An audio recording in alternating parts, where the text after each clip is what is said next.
England produced some of their best rugby against Ireland last year, and I am expecting that confidence to kick in at Twickenham with a much improved performance and an impressive win. England was simply brilliant in Dublin last year, based on a Ben Youngs, Owen Farrell, Manu Tuilagi and Henry selection. Once again, I like the look of this England side. Other than injuries, Anthony Watson is always my favoured full-back. This is unambiguously the first-choice selection. No experiments, no messing around, no stupid names. Although you or I might not agree with every last selection, everybody now knows the score, so 10 out of 10 for Eddie Jones this week. My biggest hope is that Ollie Lawrence finally gets a chance to shine in the centre, filling the big shoes of Tuilagi. He came on for a couple of minutes against Italy and was a virtual spectator for much of the Georgia game. So we know virtually nothing of Lawrence as a test prospect, but that should change. Ireland pose a much bigger threat and there will be defensive and attacking duties aplenty for the Worcester man. England need to come up with the correct midfield option to replace Tuilagi.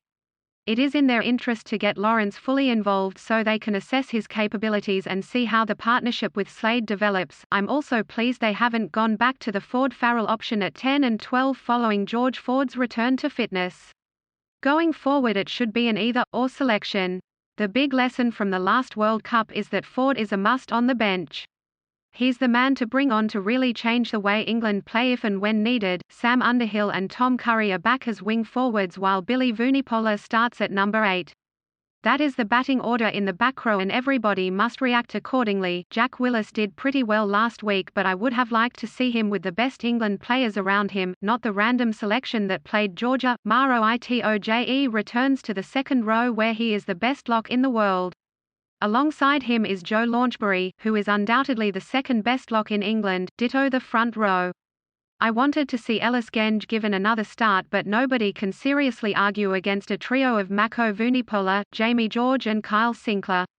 So this could be fun. What next for Lewis Hamilton? Scotland end major tournament drought with dramatic Euro 2020 qualification trailer released for Liverpool title win documentary. The end of the storm. John Mitchell. England aim to keep smiles on faces with Georgia game. Tyrone Mings on Greg Clark's coloured comment and resignation. Greg Clark resigns as FA chairman after controversial comments at DCMS hearing. FA chairman Greg Clark apologises after using the term coloured. Greg Clark apologises for use of coloured. Premier League can't give blank check to EFL chief executive. Premier League top scorer. The race for the Golden Boot. Jose Mourinho reiterates how hard it will be to win the Premier League. Mikel Arteta says Arsenal performed below standards. Chelsea 4-1 Sheffield United. Frank Lampard post-match press conference. Ole Gunnar Solskjaer blasts football schedule as an absolute joke. Arsenal v Aston Villa. Premier League match preview. The weather doesn't look too bad, so let's see high-quality rugby to brighten our day.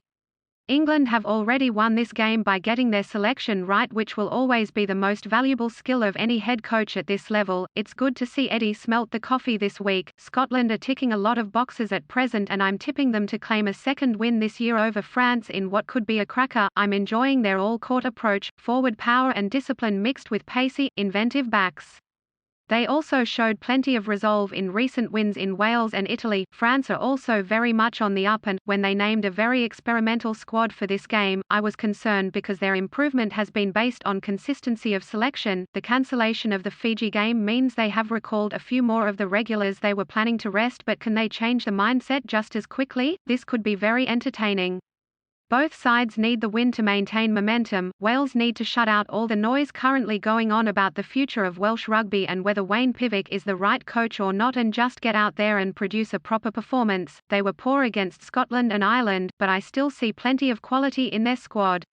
They just need a moment or a piece of skill and a try to ignite them and they will be up and running. Georgia have had 2 matches against Tier 1 opposition on the bounce under their belts, and what I'm looking for now is evidence of lessons learned, more control of the game, better use of scrum ball, a few more options in attack, not so many penalties conceded. They must make a Wales side lacking confidence sweat for every point. All rugby fans will be sympathising with Fiji right now after the cancellation of their next 2 Autumn Cup games following an outbreak of COVID positives in their squad over the last 2 weeks. Many of the players are now in self-isolation, and this comes on top of spending the best part of 3 weeks in a training bubble in Limoges. It's nobody's fault.